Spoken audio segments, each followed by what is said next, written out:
Yo, yo. So today we will make 36, 37 look these all prepared flip-flops, not finished yet. Today we need to put sole because they don't have sole. And we prepared some soles here. Basically sole is just a rubber cut in the shape, engraved and cleaned. So it took me some time yesterday to prepare all this. I didn't live stream that part because it's too noisy with all the machines going on. But now we have time for another 1, 2, 3, 4, 5 pairs. 1, 2, 3, 4, 5. We are ready. 1, 2, 3, 4, 5. No. So I will just put them on the ground.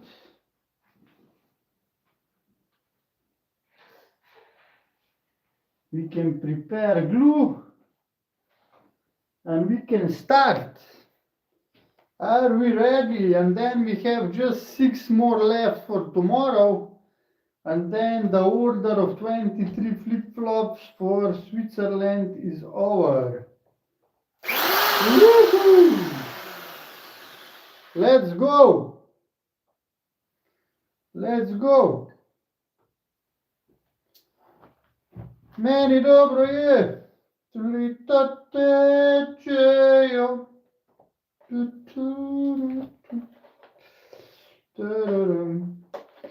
Okay, are we ready? Let's focus camera on the work. Let's put some gloves on so we protect our... Ooh, and maybe I can open the window. Why I never thought about that.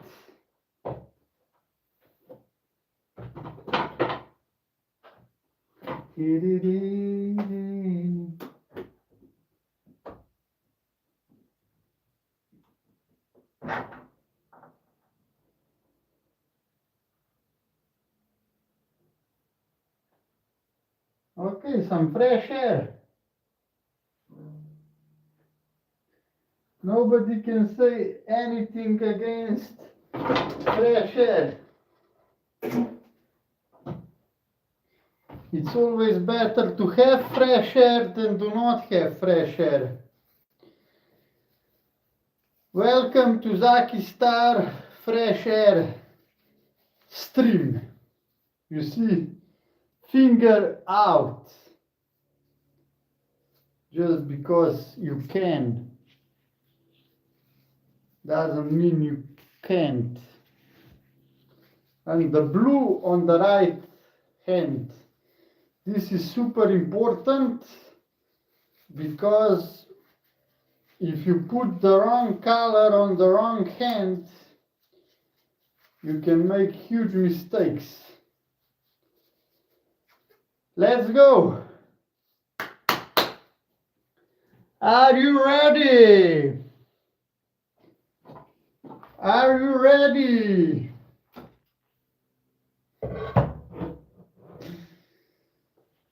You know, now we need to make the glue.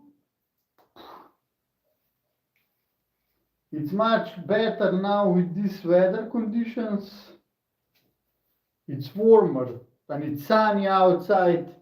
So basically the only reason that I'm working inside today is wind. Because it's still quite cold. And now I will prepare the... I know that it's very contradictory that I said in the title that we will make flip-flops from natural materials, and now you can see me using like hardcore chemic stuff. And I understand that, but you need to make some compromise all the time. So you'll make 5%, 5 grams, 3,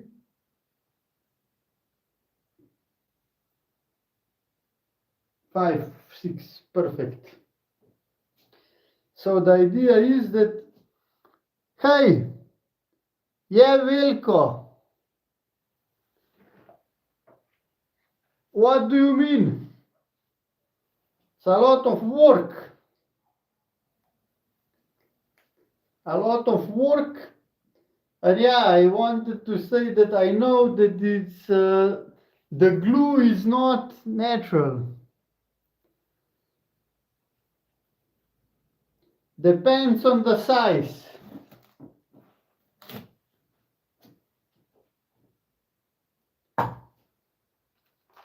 This is 26 centimeters.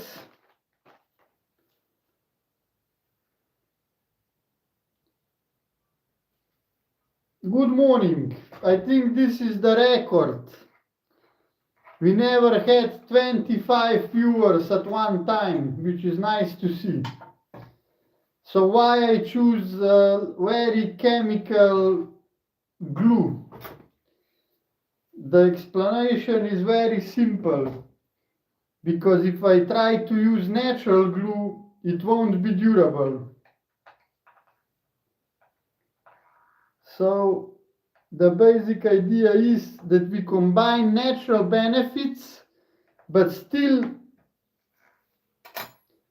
make it efficient. You know, because we already destroyed a lot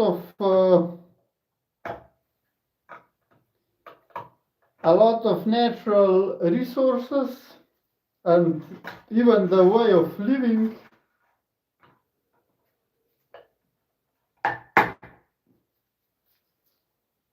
So it's very hard to, the best way would be just to be barefoot. But that's of course kind of illusion.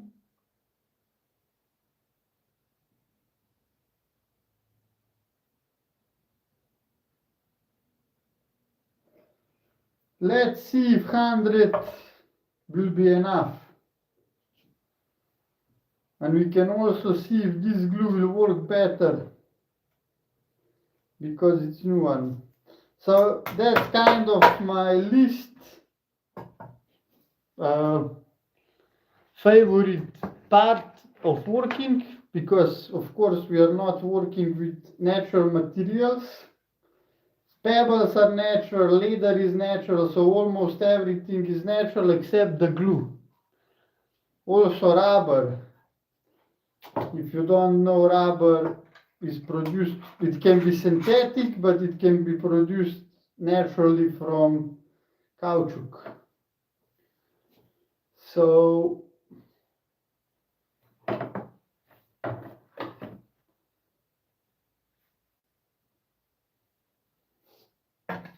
this is empty. Now we have around 2 hours work for 5 pairs. And you can do the math. How long does it take for one pair to be made? If I do the math for you, it's around 1 hour and a half for one pair. Now you can do the other calculations if you want.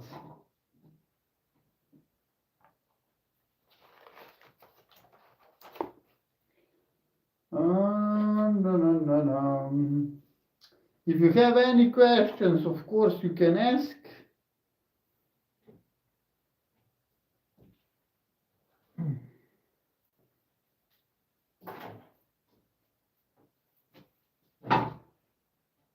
This glue is much darker now. You will see if it's also more efficient. but it's nice to see that the glue is working. So to show you, I wear them all the time, like summer, winter, Zaki Star flip-flops. It's funny when somebody orders flip-flops and then they say, oh, it's not a hurry, it's not summer yet, so I don't wear flip-flops. And I just don't think about that. Because when someone's order flip-flops, I feel like they need them today. But yeah, most of the people don't wear flip-flops till June. Maybe in May they start, the brave ones. But basically the body is incredible adaptation. Okay, so you see now, yesterday I prepared the straps and soles. Now we will glue all together. And here is a kind of unfortunate fact that I need to put the glue 2 times on the surface. So now I will put it for the first time and then we will wait actually, because I will start now. Oh, bom dia! Brazil! Vanilson, is that you? I'm great. I'm great as always. What a great day to be alive. And you know what's the best thing? That you can always say that sentence. Because every day that you're alive, you can be happy. And that's also one thing why I want to, not I want to, but I do take care of my body.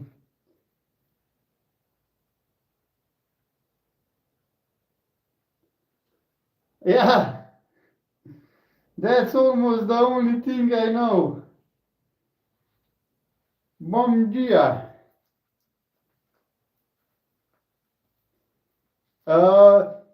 Cidade de Deus. Something like that.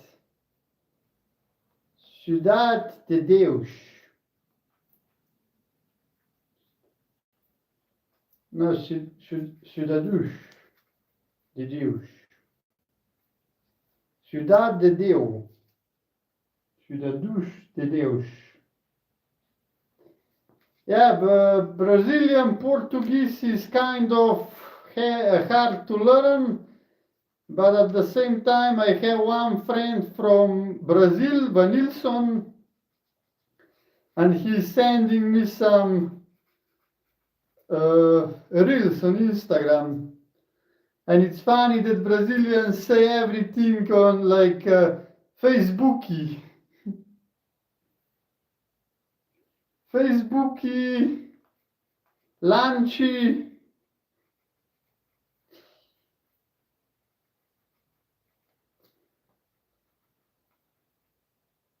Oh, I know another word from Brazilian. Gambiarra. That's my favorite word. And as you can see, I'm master of Gambiarra. If you just look here in my workroom, the elements that I work with are complete Gambiarra stuff. For example, this is my main tool.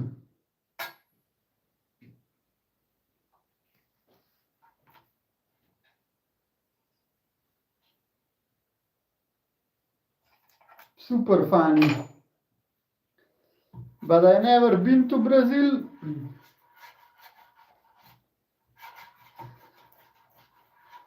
and I want to go.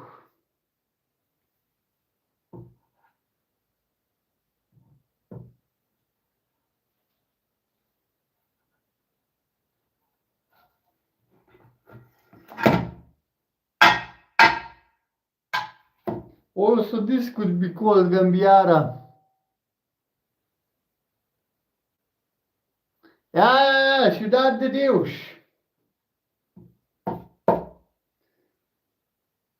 Are you learning Slovenian? My friend was now in Brazil for carnival. I'm kind of sad that I didn't join, but you can't be all over the world all the time. And Brazil is quite far, so I decided not to go. Because it would be like 14-15 hour flight. And I think I have enough of these long flights. When I went to Australia, it was 14 hours direct flight from Dubai. And first you need to go to Dubai, and it's 6 hours flight to Dubai. But I stayed 3 days in Dubai, and then I went forward to Australia. Yeah, that was quite an adventure.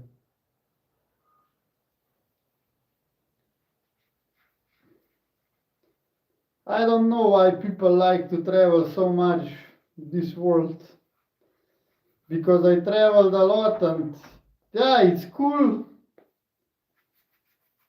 But I don't know.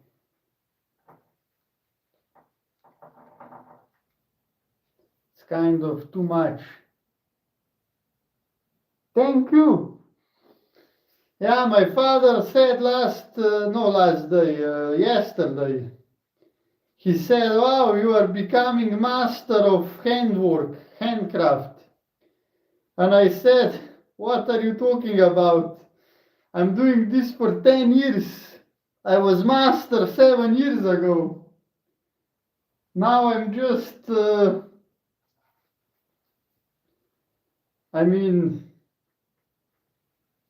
just doing what I learned on the way.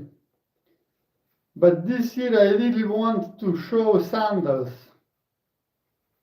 Because I can show you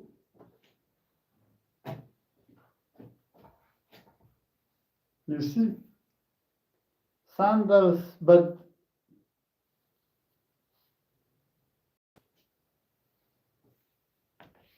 they are not ready yet. I need to figure out a few more things. Nothing comes easy. So yeah.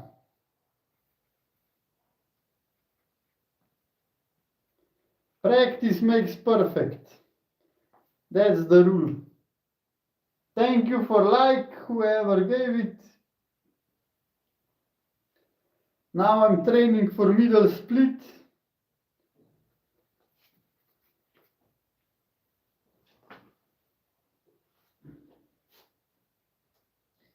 And it's funny that consistency wins everywhere. Whatever you do, consistency wins.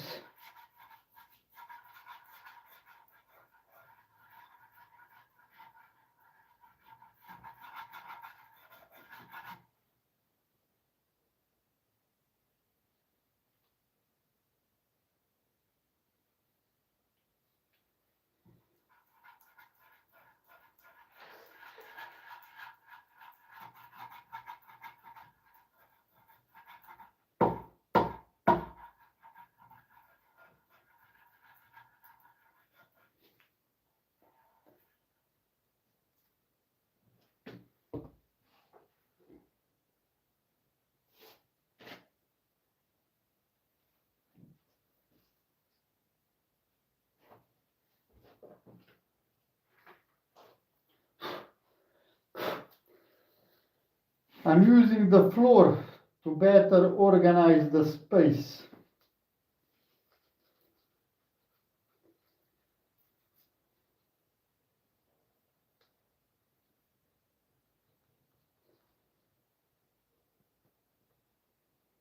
and to tell you that this is the new model and it will be sent to Switzerland, one of the most luxurious hotels probably in the world. They have their own food, like garden, so guests can have the best quality food, all natural. So I'm really proud to work for them.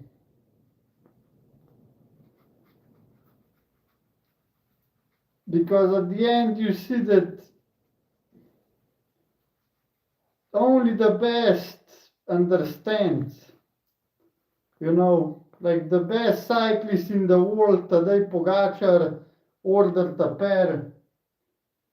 The best hotel in the world ordered 20 pairs. So when some low-minded people tell me that I don't know what, that he will buy plastic or Birkenstock, I don't even react. Because I know who are my fans. I know who are my clients. And I think that's the best selection. When you don't need marketing to attract people, but you actually attract them because product have some value and that value attracts people.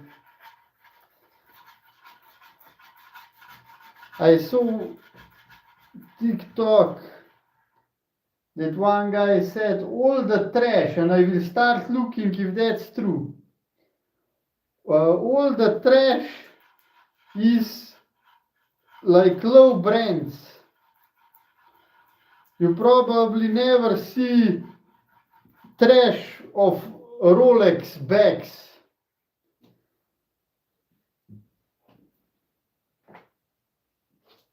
You always see trash from McDonald's, trash from Coca-Cola cans, trash from Red Bull cans, and then you see why.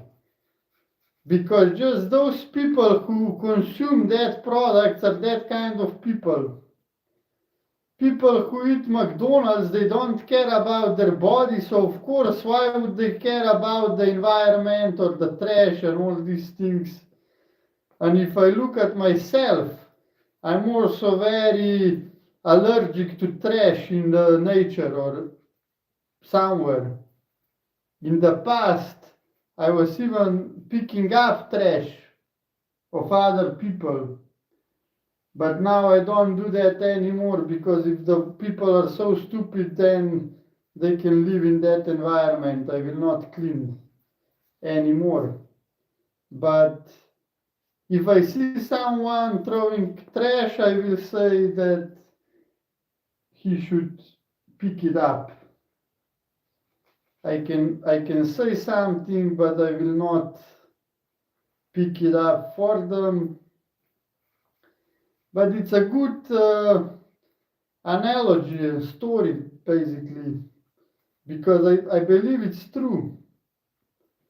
You know, because the brand really is the identity of the people, you know. If you are Apple person, you are just that type of person. You are designer. You want to show that you are maybe better financially. You want to show that you have like style, class, something like that. And that's because Apple was built on that identity that they are the chosen ones, they're the crazy ones, those who are willing to change the world are the ones who actually do, and quotes like that. And even Steve Jobs' character was like pirates. Even one of the first logos of Apple was, I think, something connected to pirates. So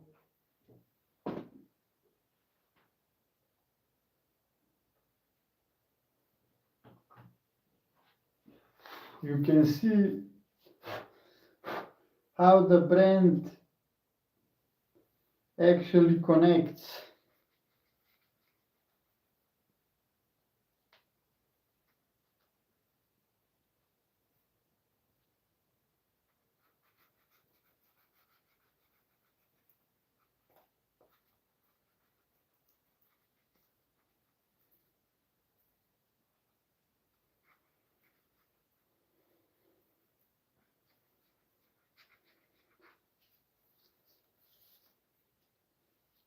Because Zaki Star brand is all about health. Even though you can't say that these are not cute. A lot of people actually buy Zaki Star flip-flops because they look cute. And even later they discover that they feel nice, they massage your feet. Health benefits are not visible, you can just feel them, so nobody cares about that. But yeah, it's interesting who you attract with marketing, with everything you do. And here is really like knowledge-based brand, because Zaki Star don't do discounts, because we don't want to attract people who just look for price, and they decide based on price. Because now if you got something very useful, let's say if you get a house for 2,000 euros, and then you get something useless like a bracelet for 600. Some people would choose bracelets because it's cheaper than house.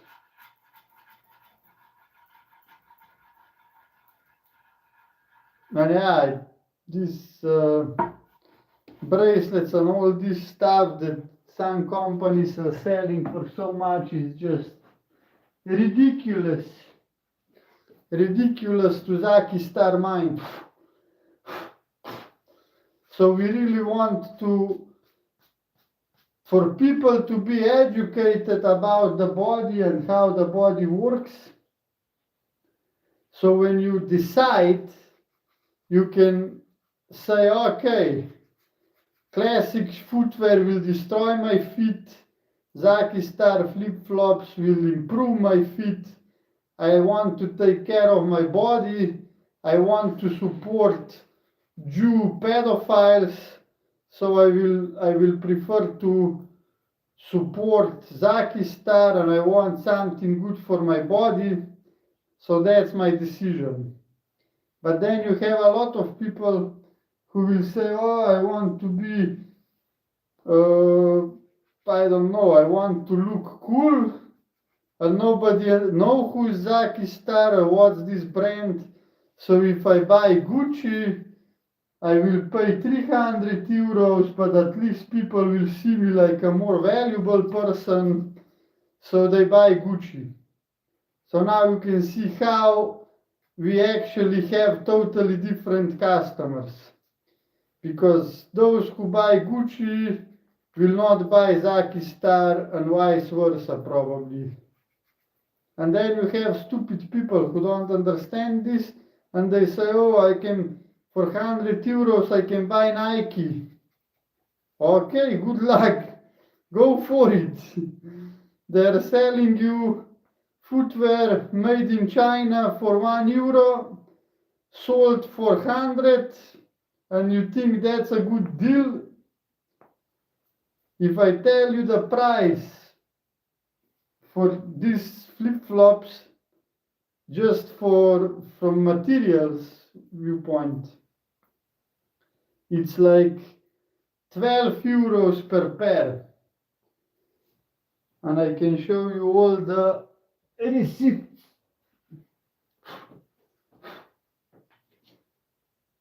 Of course, depends a little bit on the size. So this is woman's size, it's maybe 10 euros, but yeah, average is 12.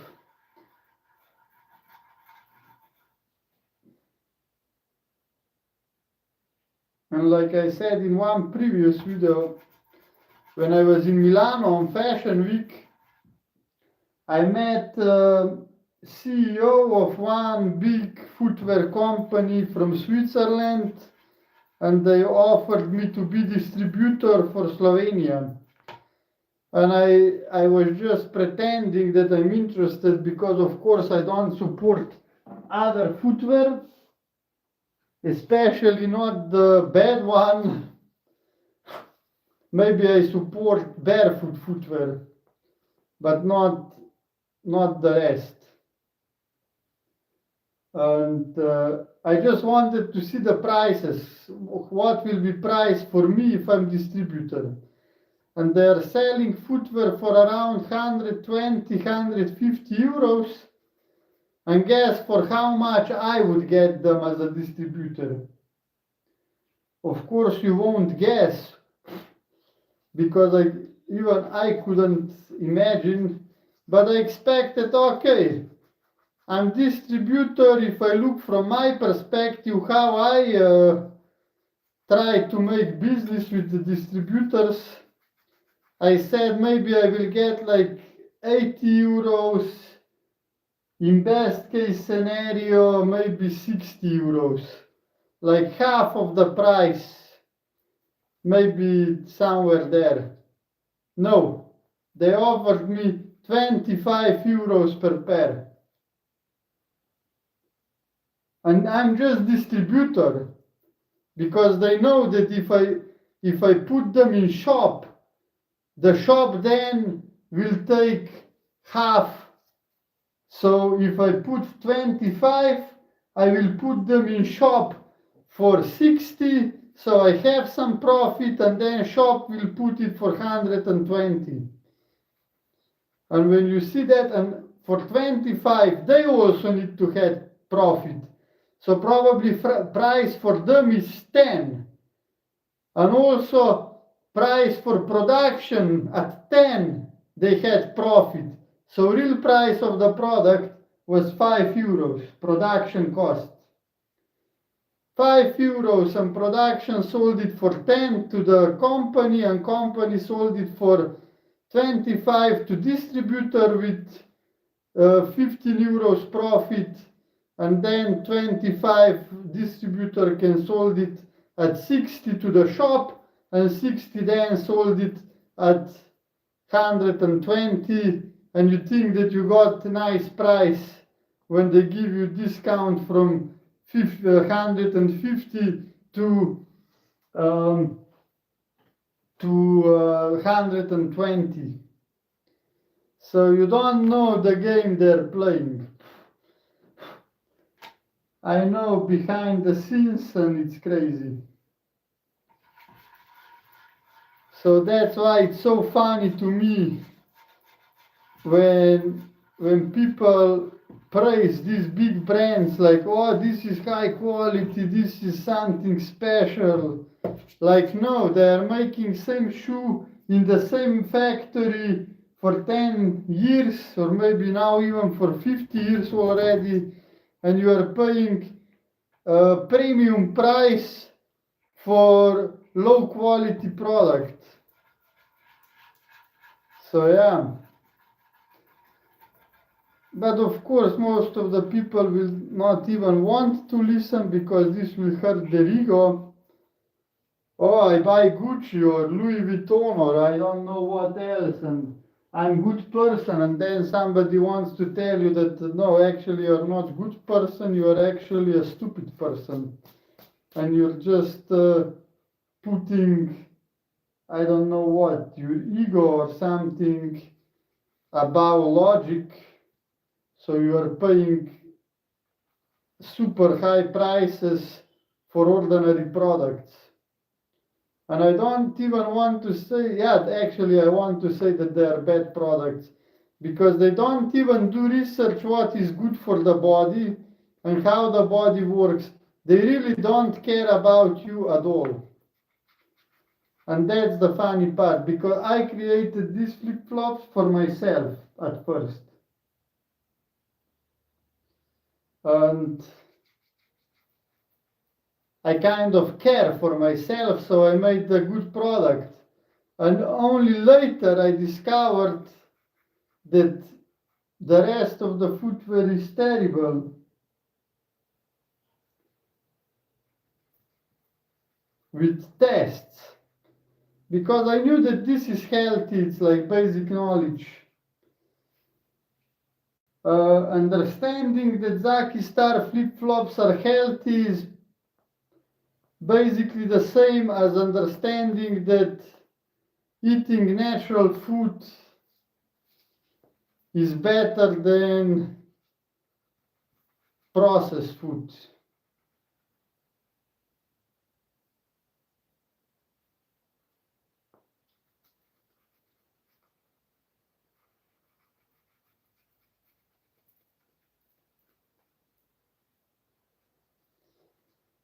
Because people think that evolution doesn't matter anymore. But we were living for so many years barefoot or in hard conditions where body was always getting stronger, and today we live in such comfort that we had to invent gyms. Imagine what gyms is. Gym is so stupid if you try to rationalize it. You basically pay to move. And instead of digging a hole, so at the end you actually have some results, you are just moving the same weight up and down. But we are actually at that point that we need that because we have lack of movement in our life, in our super modern life, that everybody thinks so good. But people still want to go to gym because there is all this propaganda how you need to look. And it's funny that at the end people care more about how things look over what they do to their body. Because for me basically it doesn't matter how things look. If it's healthy, if it's good for my body, I will at least try to do it. I don't care if it looks good. Especially with clothing and stuff like that.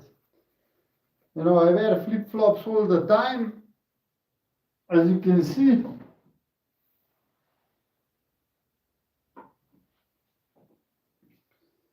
And some people would say, oh, flip-flops are not stylish. And I was even rejected to get in some restaurants in Ibiza because I got there in flip-flops. But I don't care. I don't need the restaurant. I can cook my own eggs and eat my own food. So for me it's more important that I do the right thing than to follow some stupid rules that don't have any sense.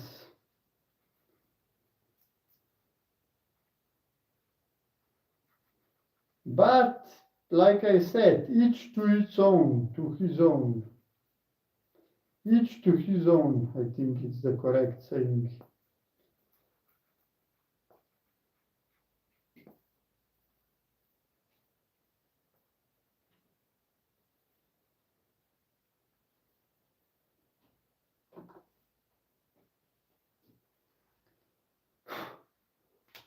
So everybody needs to think about that.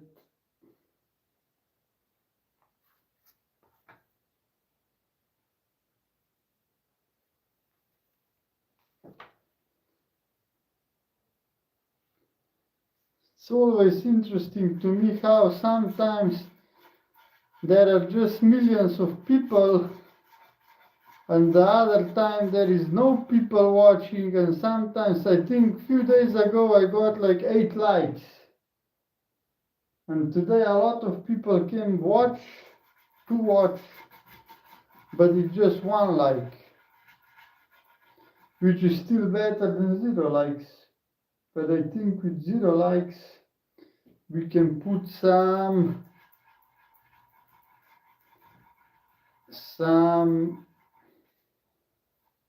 videos for me to watch,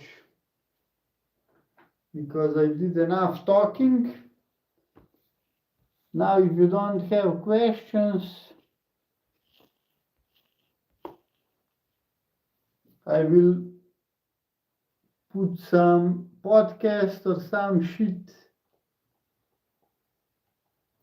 But I have to say that the live streaming is super nice. You see, now I'm working for 41 minutes. I know exactly when I started because live stream is counting. And the point is that between one layer and the other layer, if you remember from the beginning, I need to do this 2 times. Now I did it first time on 5 different pairs. And why it's important that I know when I started, because now I can see that 40 minutes since I started with the first one, and that's exactly the time that needs to pass between layers, because first layer, then you need to wait 40 minutes at least. It's better if you wait longer, but 40 minutes it's like minimum, and then you can start with layer 2. So that's the protocol that I use when I do a big series like this, 5-6 pairs. Because for 5, okay, today it's not 1 hour, 5 pairs, it's faster. But tomorrow with 6 pairs, I will work for 1 hour approximately. And that means that when I finish the first, I can confidently go second round. So I don't need any rest, because if I do just 1 pair, I would put the glue on and then I would need to do something else for 40 minutes to dry and start again. So I created this batch workloads that I work at least 4 pairs in a session. I try not to glue one by one, just for this simple concept, because I don't, it's also one point that it's much harder to put 1 millimeter, no, 1 gram of hardener into a cup than 5. Because now with 5 I just put it and it was 3. And then I put it again and it was 5.5. It's much easier to navigate sizes if you have bigger margins. If you need to put just 1, it's very hard. Oh, one first round, 45 minutes exactly, 5 pairs. Now we will go directly on second round. And I will probably put some podcast because you are boring.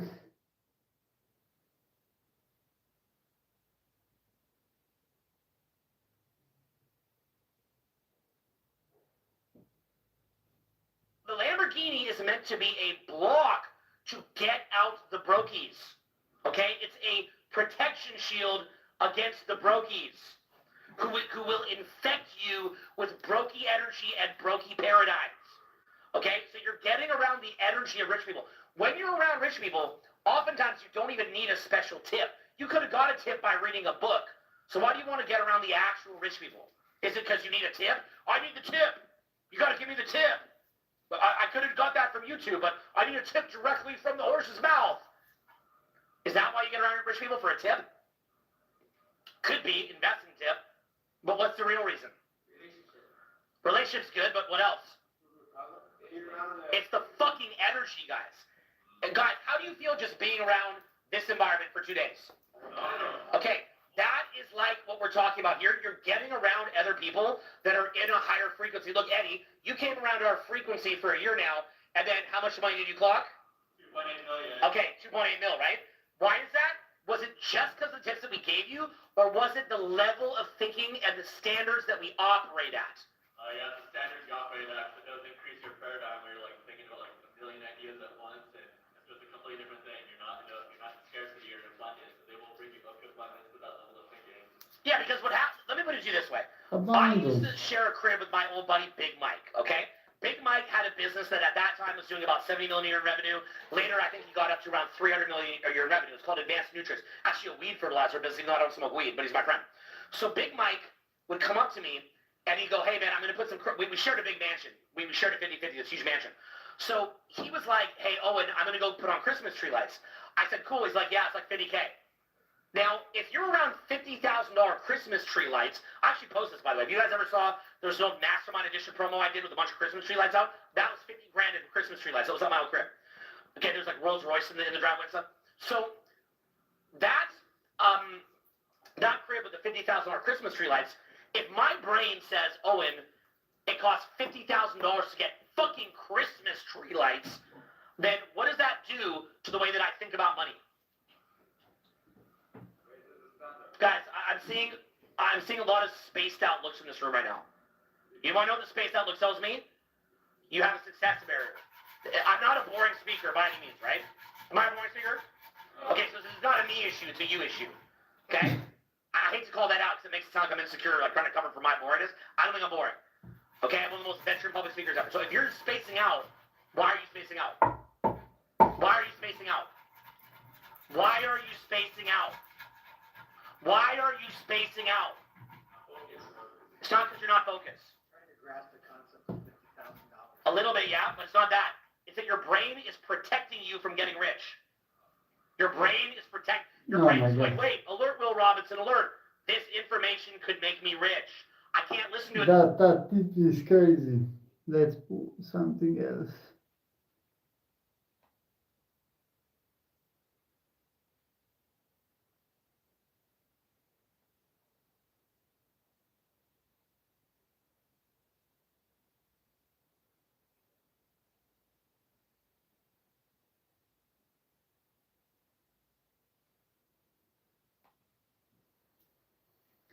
Let's roll a little Russian.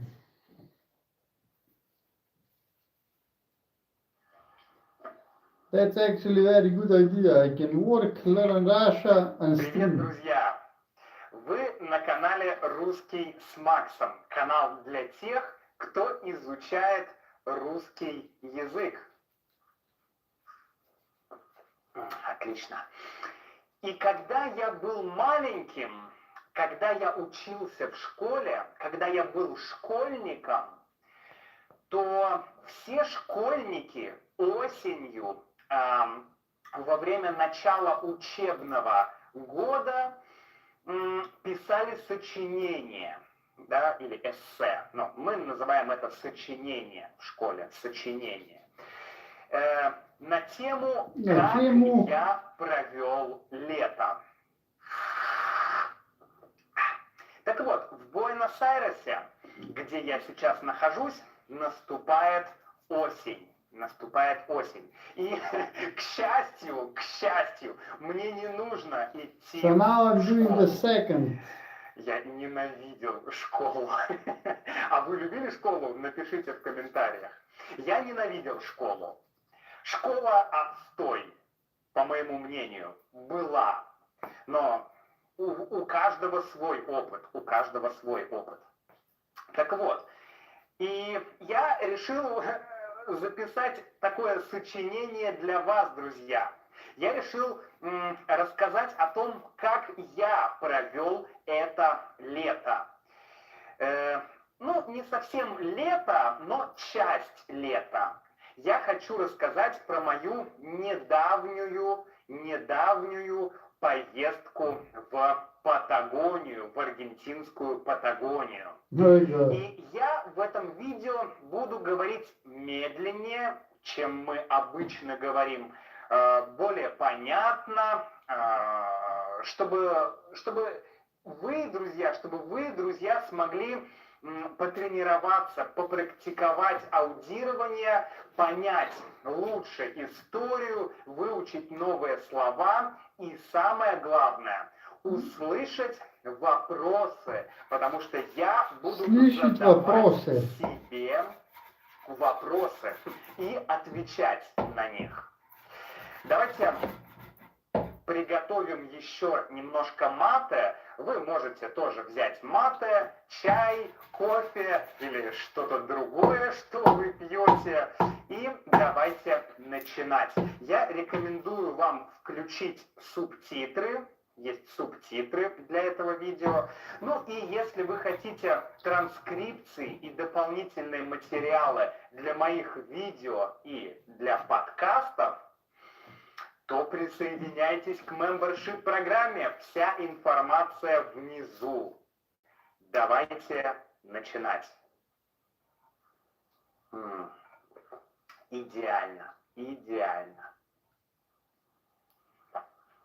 Итак, как я провел лето у бабушки в Патагонии? Как я провел лето в Патагонии? Да, я ездил в Патагонию. Макс, ты ездил в Патагонию один? Макс, ты один ездил в Патагонию? Нет, я ездил в Патагонию не один. Я ездил в Патагонию с семьей, с женой Юлей и с дочкой Сабриной. Мы вместе ездили в Патагонию. Мы всей семьей ездили в Патагонию. Я ездил туда не один. Сколько длилась поездка в Патагонию, Макс?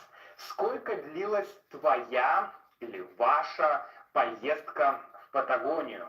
Как долго вы были в Патагонии? Или как долго длилась поездка? Как долго длилась поездка в Патагонию? Поездка в Патагонию длилась около 10 дней. Мы примерно на 10 дней ездили в Патагонию. Вся поездка была примерно 10 дней. Куда именно вы ездили, Макс? Куда именно? Куда конкретно You can вы also ездили, subscribe. Макс? Ну, вы семья, да, семья. Или ты, Макс. Куда конкретно вы ездили, Макс? Куда именно вы ездили? Мы ездили в городок, I need to или я make бы deep сказал, squats to get поселок, everything from the ground. который называется Бальсон. По-испански Эль Больсон. I actually can't listen to this fucking kilter. So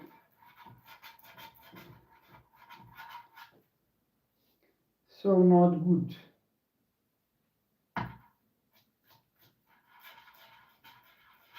And now we're going the second time, and we will need 7 minutes before we put this together.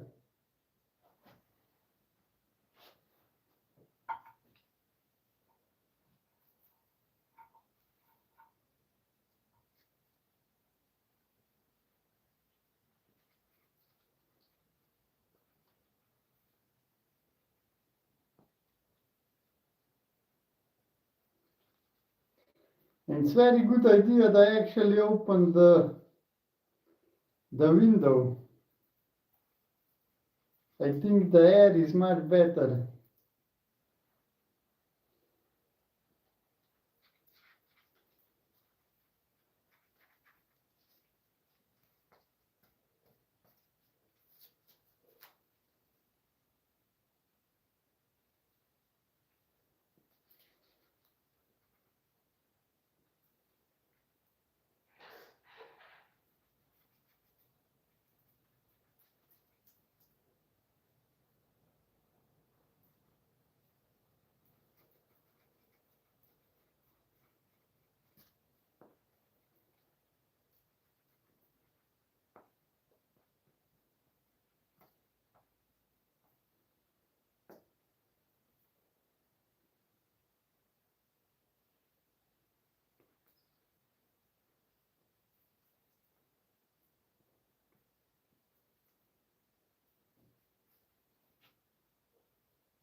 I think that the glue, I don't know why, but it's running out much faster than it should.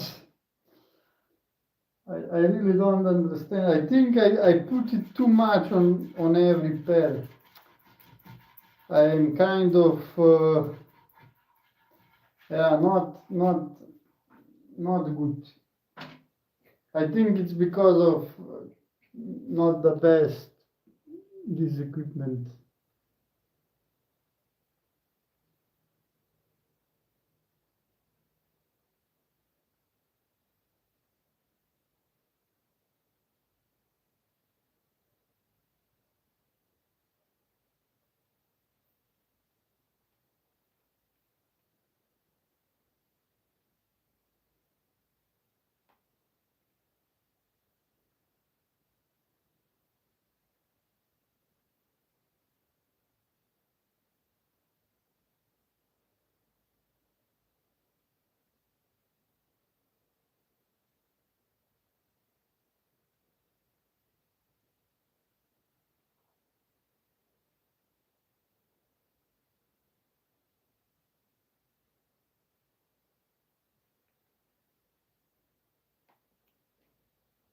Imagine waking up 10,000 years ago. No gym, no treadmill, no heart rate monitor strapped to your wrist. And yet, the human body was stronger, leaner, and metabolically healthier than most people alive That's today. my This guy. raises a dangerous question. If humans evolved to be active, why do millions of people spend hours on treadmills and still struggle with belly fat, diabetes, and heart disease? For most of human history, the most powerful exercise was not running, not cycling, not sweating inside a machine. It was walking, the slow, rhythmic, almost invisible movement that built the strongest, most resilient humans ever to live. And according to evolutionary biologist Daniel Lieberman from Harvard University, walking is not just something humans do. It is something humans are designed for, written into the structure of our bones, carved into the length of our legs, and encoded into the deepest survival circuits of our brain. Because 200,000 years ago, your ancestors did not wake up and jog for fitness. They walked for survival. They walked to find food. They walked to find water. They walked to protect their families. And those who walked efficiently survived, while those who could not simply disappeared from the gene pool. And this brutal evolutionary filter turned walking into one of the most powerful biological signals your body can receive. A signal that says you are alive, capable, and safe. And when that signal disappears, your body begins to fall apart in ways modern medicine is only beginning to understand, because physical inactivity is now responsible for an estimated 5 million deaths globally every single year, a number so large it rivals smoking as a cause of death. And yet, the solution is something deceptively simple, something your body has been waiting for: walking. Because when you walk, something extraordinary happens beneath your skin. Your muscles contract rhythmically. And these contractions act like microscopic pumps, pushing blood through your veins, improving circulation, delivering oxygen to your brain, and activating enzymes that pull sugar out of your bloodstream. And within just minutes, your metabolism begins to shift from storage mode into usage mode, lowering your blood glucose, reducing insulin resistance, and protecting you from type 2 diabetes, a disease that did not exist at meaningful levels in ancestral populations. And research has shown that even a single 10-minute walk after a meal can reduce blood sugar spikes by up to 30%, which means walking is not just movement, it is medicine. And the tragedy of modern life is not that humans are incapable of exercise. It is that humans have stopped walking because the average person today walks less than half the distance their ancestors did, replacing movement with chairs, screens, and vehicles. And your body interprets this absence of movement as a threat to survival, triggering a cascade of biological decline. Your mitochondria begin to shrink and weaken. Your muscles lose sensitivity to insulin. Your cardiovascular system becomes less efficient, and your brain receives less oxygen. And over time, this silent deterioration increases your risk of heart disease, stroke, obesity, depression, and even dementia. But the moment you begin walking again, the reversal begins, because walking activates over 7,000 genes related to metabolism, inflammation, and cellular repair, turning on systems that have been dormant, waiting for the signal of movement. And one of the most shocking discoveries came from research led by evolutionary anthropologist Herman Honer, who studied hunter-gatherer populations and found that despite having no gyms, no workout programs, and no modern fitness culture, they had dramatically lower rates of heart disease, diabetes, and obesity. And their secret was not intense exercise. It was constant walking, steady, natural, daily movement that kept their metabolism stable and their bodies strong. And walking does something even more profound. It protects your heart because every step you take strengthens your cardiovascular system, improving the elasticity of your arteries and reducing blood pressure. And according to the American Heart Association, walking just 150 minutes per week can reduce the risk of heart disease by up to 35%, which means something as simple as walking 30 minutes a day could mean the difference between life and death. But perhaps the most overlooked benefit of walking is what it does to your brain, because your brain evolved in motion, not in stillness. And when you walk, blood flow to the brain increases, delivering oxygen and nutrients that stimulate the growth of new neurons, especially in the hippocampus, the region responsible for memory and learning. And studies have shown that regular walking can increase hippocampal size, effectively slowing brain aging and reducing the risk of Alzheimer's disease, which explains why some of the greatest thinkers in human history, from philosophers to scientists, relied on walking to unlock creativity and clarity, because walking does not just move your body, it awakens your mind. And walking also unlocks fat burning in a way most people never understand, because unlike intense cardio, which relies heavily on sugar for fuel, walking operates in the fat burning zone, using stored fat as its primary energy source. And because walking does not trigger excessive stress hormones like cortisol, it allows your body to release fat gradually and sustainably without triggering the survival mechanisms that cause fat regain. And this is why people who walk consistently often maintain healthier body weight without extreme diets or exhausting workouts. And walking also strengthens your muscles and joints in ways that prevent injury and preserve independence as you age. Because muscle loss begins as early as your 30s, accelerating every decade, leading to weakness, frailty, and loss of mobility. But walking sends a powerful signal to preserve muscle tissue, maintain joint health, and reinforce bone density, protecting you from falls, fractures, and disability. And perhaps most importantly, walking restores something modern life has stolen, biological balance. Because your body was never designed to be sedentary for 10 hours a day and then suddenly forced into intense exercise for 1 hour. Your body was designed for frequent, gentle, continuous movement. And when you walk daily, you align yourself with millions of years of evolutionary wisdom. You tell your metabolism that energy is needed. You tell your heart to stay strong. You tell your brain to stay sharp. And you tell your survival systems that you are not in danger. And this reduces chronic inflammation, stabilizes hormones, improves sleep quality, and increases energy levels. And the most powerful part is that walking is accessible to almost everyone, regardless of age, fitness level, or health status. You do not need expensive equipment. You do not need a gym membership. You do not need perfect conditions. You only need to move step by step, because every step you take is a signal to your biology, a signal that reinforces strength, resilience, and survival. And over time, those steps accumulate, transforming your metabolism, protecting your heart, preserving your brain, and extending your lifespan. And the greatest tragedy I'm is not kind of that proud that I walk a but that lot. modern life has made it optional, because the human body was never meant to stop walking. And the moment you begin again, you awaken ancient systems that have been waiting for your return. Systems that can rebuild your health, restore your energy, and remind your body what it truly means to be human. There was a moment tens of thousands To of be years ago alive. when your survival depended on a decision that lasted less than 10 seconds. A sudden explosion of movement, a sprint across open ground, muscles igniting with power, lungs expanding beyond comfort, heart slamming against your ribs. Because in that moment, you were either the hunter or the hunted. And evolutionary biologist Daniel Lieberman explains that humans did not evolve to run endlessly. Humans evolved to sprint when it mattered most. And this single truth reveals one of the most powerful and misunderstood secrets of human biology. Because your body is not built for constant exertion, it is built for brief, intense bursts of effort followed by recovery. And when you activate this ancient system, something extraordinary happens deep inside your cells. Something modern science has proven can transform your heart, your metabolism, and even your lifespan.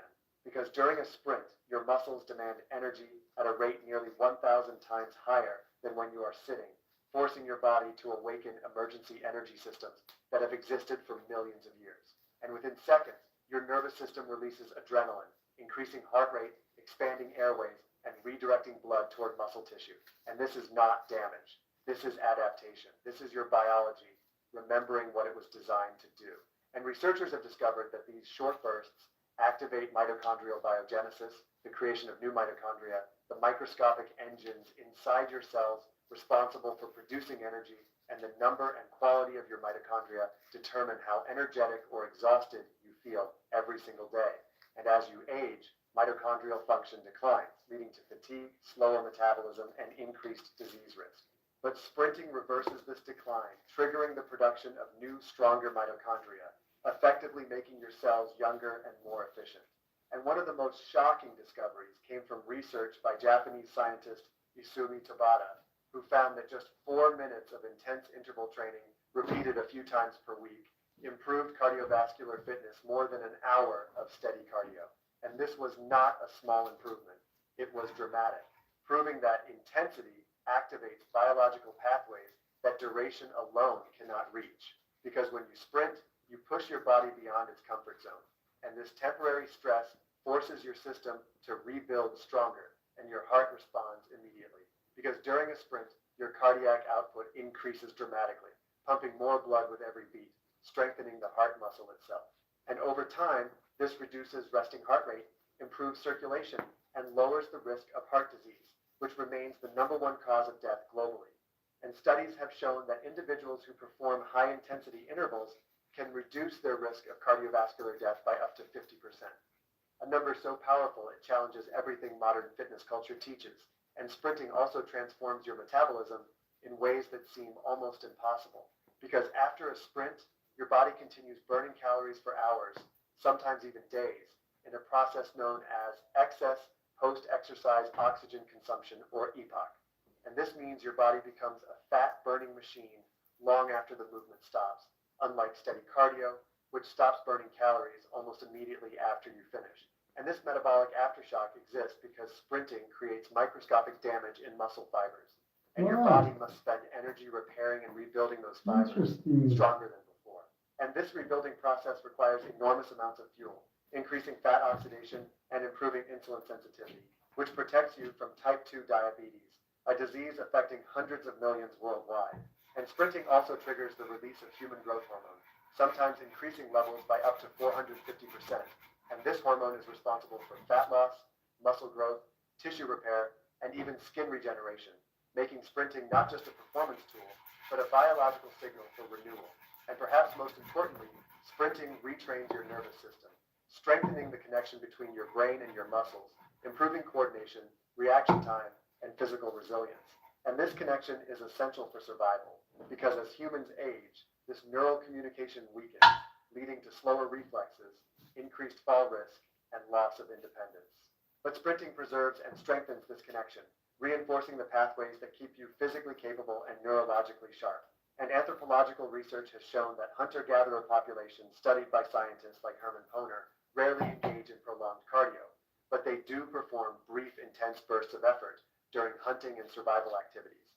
And these bursts maintain cardiovascular fitness, muscle strength, and metabolic health without chronic stress or exhaustion. And this reveals a profound truth.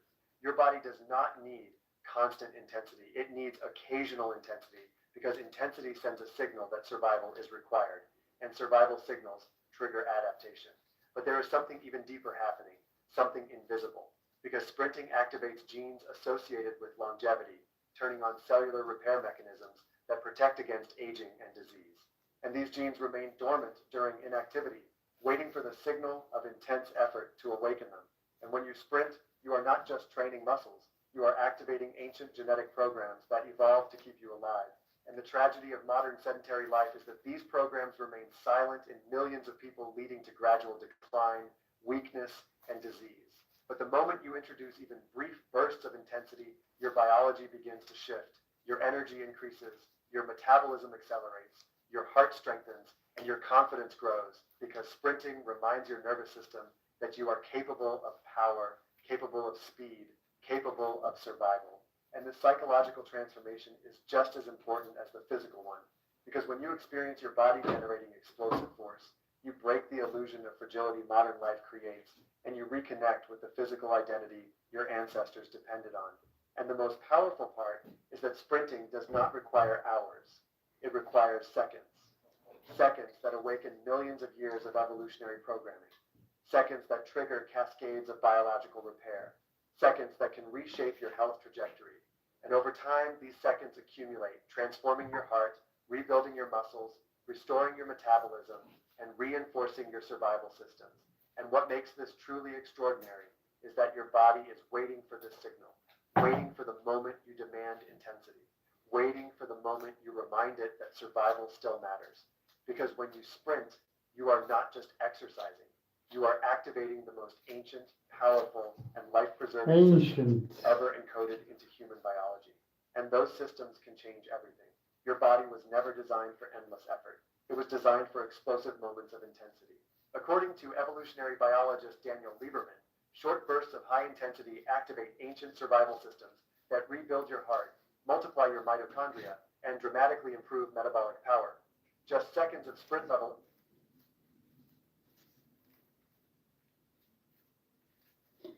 It's hard to find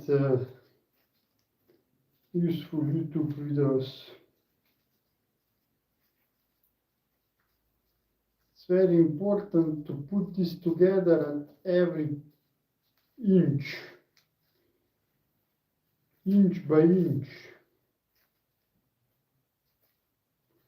What's the point with this YouTube? I got like 25, I built one record of 25 viewers, and then they left, and now they're gone. What's the point? Tell me. Tell me what's the point.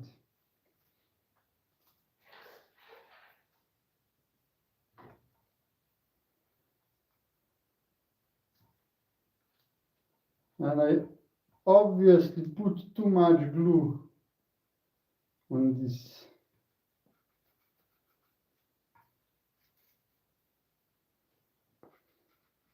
Because I ran out with 4 small pairs.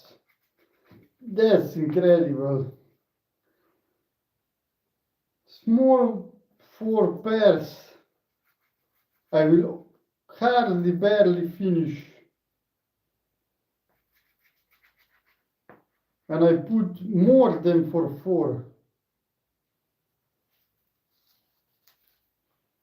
It's incredible. Yeah. That's how it is if you are not always accurate. Look at this. I will barely finish one, the 4th one, the small pairs. That's just incredible. I think I need to clean the cup. I think that's the reason. Because now cup already has a lot of glue, so it's just sucking it.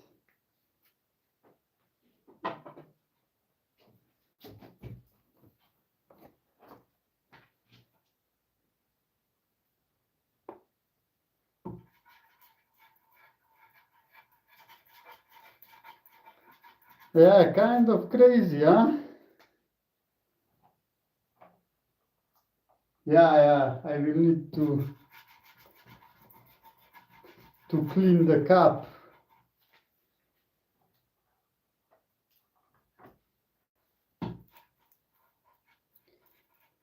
Become the cup, like Bruce Lee said. Be like water, my friend.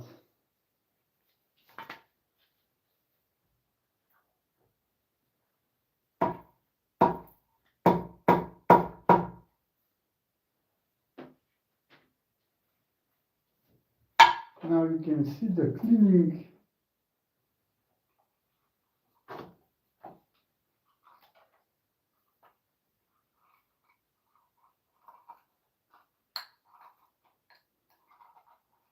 That's the part nobody will tell you about. Look, that's how much glue stays in the cup. You see?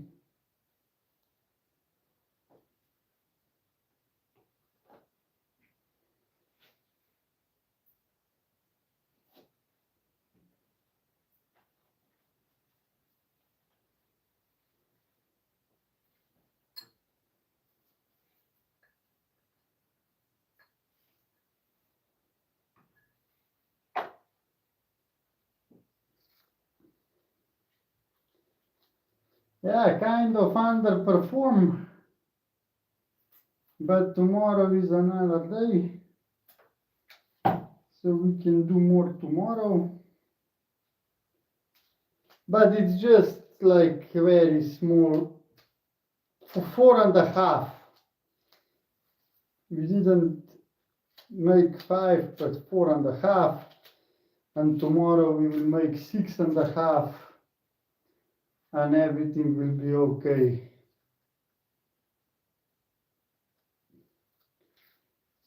The more important thing is that we are close to finish, and that's what really matters.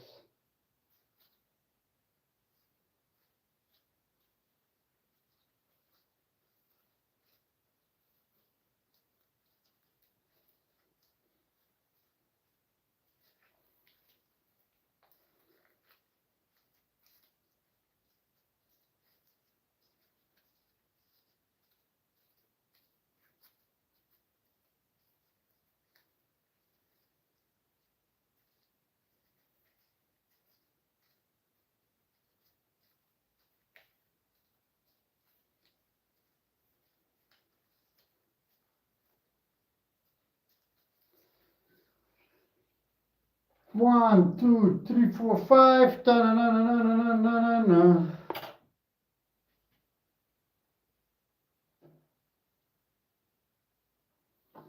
Now I can close the window like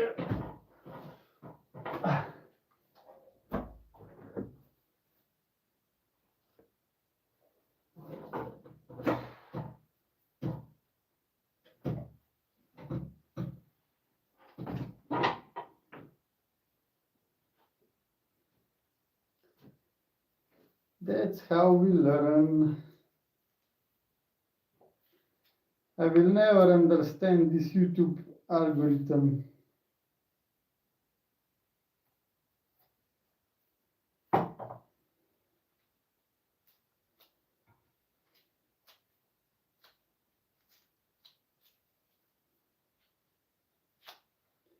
It's just like 15 viewers, 20 viewers, and then 0 for half an hour.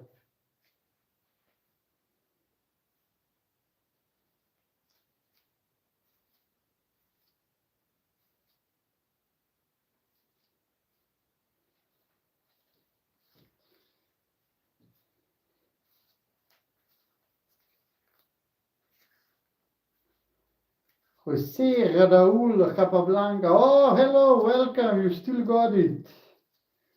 I thought that YouTube stopped showing my live stream, but we are actually closing ceremony. We are in for 1 hour 20.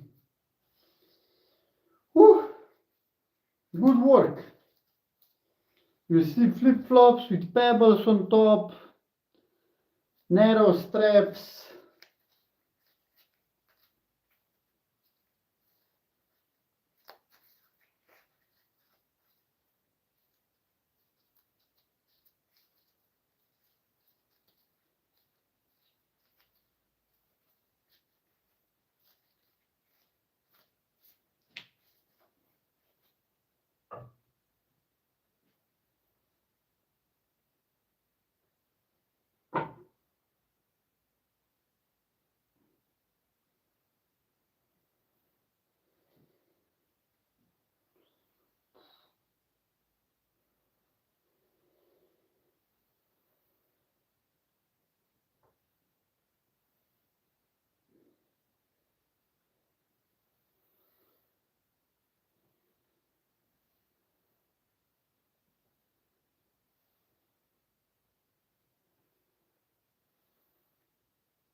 That's it.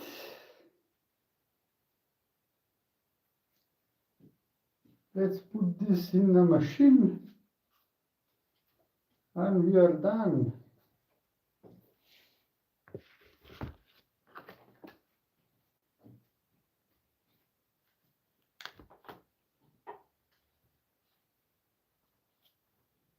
Like this, just a second. I can remove my gloves finally.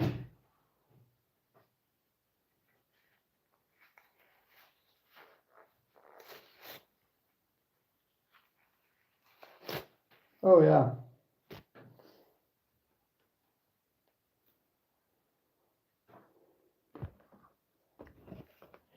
Up.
Kind of ugly.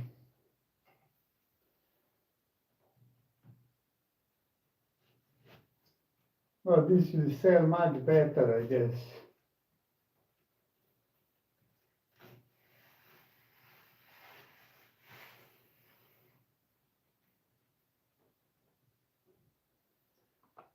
This will sell much better, even though that last year's sales were great.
That's it. Something done for today.